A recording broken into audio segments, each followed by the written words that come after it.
Hi guys, and welcome once again to another Magic the Gathering deck tech video. I'm Daniel and this is my Nissa deck. So I was very lucky to put a Nissa in a box, however I accidentally messed up the recording, so there's no footage of that anymore.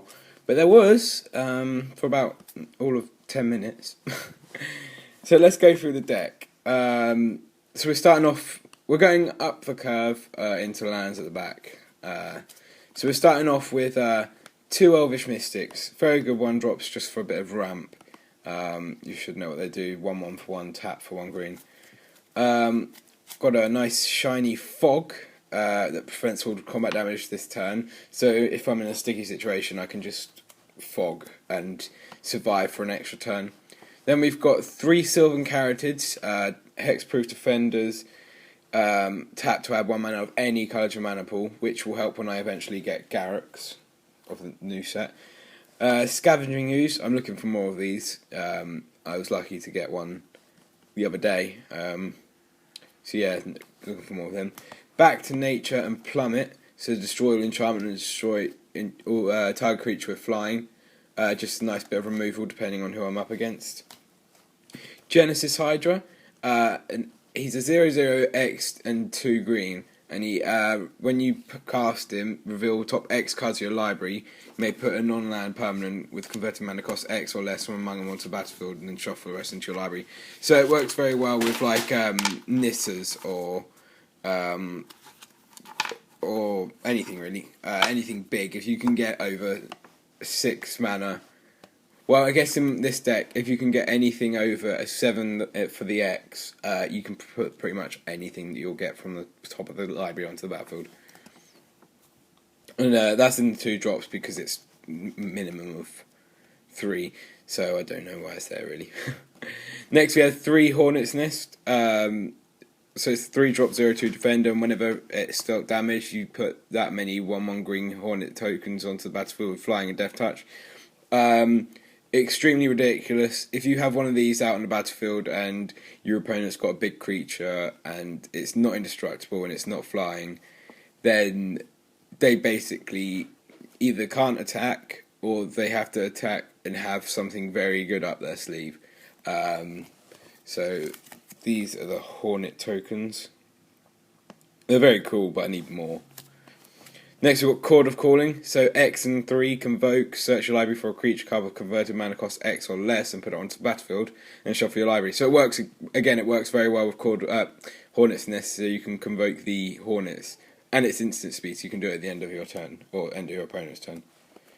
A Bow of Nylea, attacking creatures control of Death Touch for 3, and for 1 and 1 green and tap, choose one, put a 1/1 counter on target creature. Above Nylea deals 2 damage to target creature flying. You gain 3 life or put up 4 target cards from your graveyard onto the bottom of the library in any order. So, yeah, I use it for the life gain, and if I don't need to gain life, I'll just put a 1/1 counter on a creature. Next, we've got 2 Ysan's, the Wanderer Bard. Very crazy sort of play with so it's a 2/3 for 3 and 3 and tap, put a verse counter on him. Search your library for a creature card with a converted mana cost equal to the number of verse counters on him. Put them onto the battlefield, shuffle your library. So every turn, at the end of your turn, you're searching for a bigger and bigger and bigger creature. So it's just, it can get a bit crazy. Next we've got Garruk Wildspeaker. Now he isn't legal in standard. However, this is probably one of the cards I'd substitute out for another Garruk. So for plus, he's a 4-drop, starts on 3, and for +1 you untap 2 lands. -1 you put 3/3 beast onto the battlefield, and for -4 creatures you control get +3/+3 and gain trample until end of turn.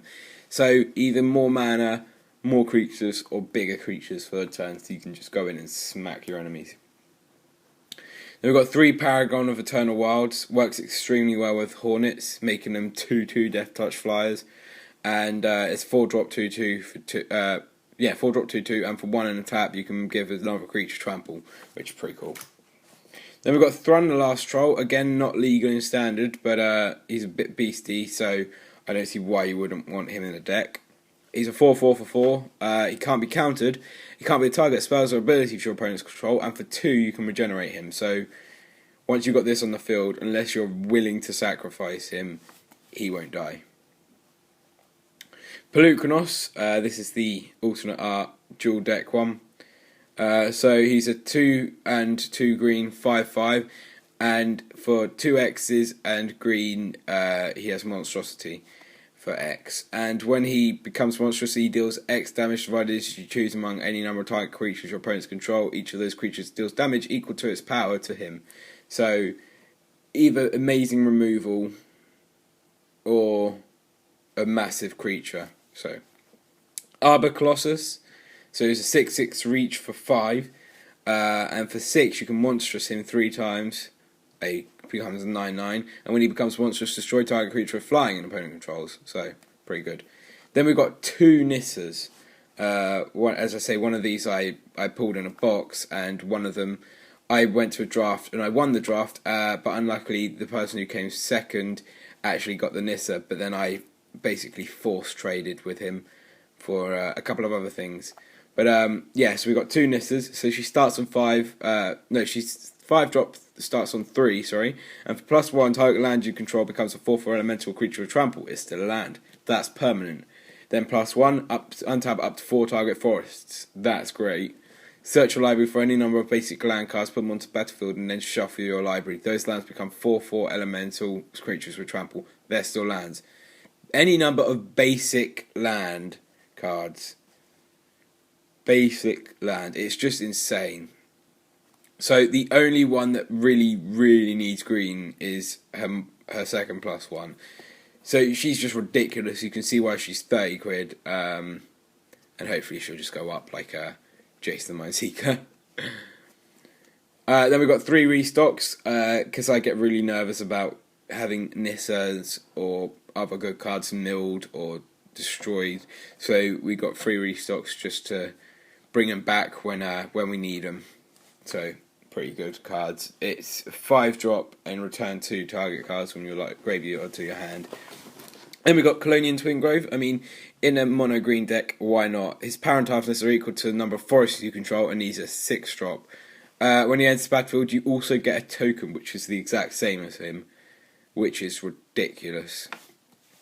Soul of Zendikar, 6/6 reach for 6, and for 5 you can put a 3/3 green beast onto the battlefield. Not bad at the end of the turn. And also this, Soul of New Phyrexia, 6/6 for 6, and a 5.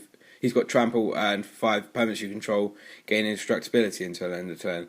So you can either make your permanents indestructible every turn, or you can get a 3/3 every turn. And if you have more mana, you can do both. So why not? They're a bit muddled up. Then we've got 3 Hornet Queens. So 7 drop, 2/2, flying death touch, and you get 4 Hornets with it, which is just insane. If you get a Hornet's Nest, then with 3 you probably will in a standard game, and you can either block something big or keep it alive for long enough to have this out. You've basically won the game. They can't attack you unless they get indestructible, and yeah, you've got flyers. So next, another non-legal card, Avenger of Zendikar. So he's a 7 drop 5/5, and when he enters the battlefield, put a 0/1 green plant creature token onto the battlefield for each land you control.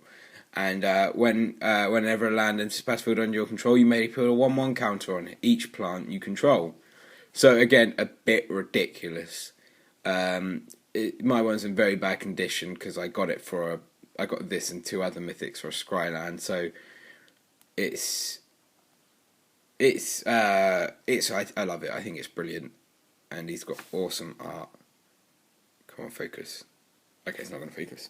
So next we've got the lands, and it's mainly just Nykthos. I've only got 1, and then 23 forests with a couple of foils and a couple of full arts.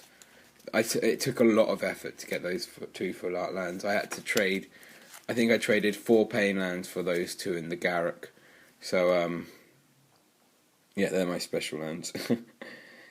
So yeah, this is my main deck. I've not got a massive sideboard, but Sylvan Carotid is one of the cards I substitute out when if I'm doing a standard game, and my actual sideboard is 2 plummets and 2 back to natures, just for a lot more removal. So if I'm against a very flying heavy deck, I'll use plummet.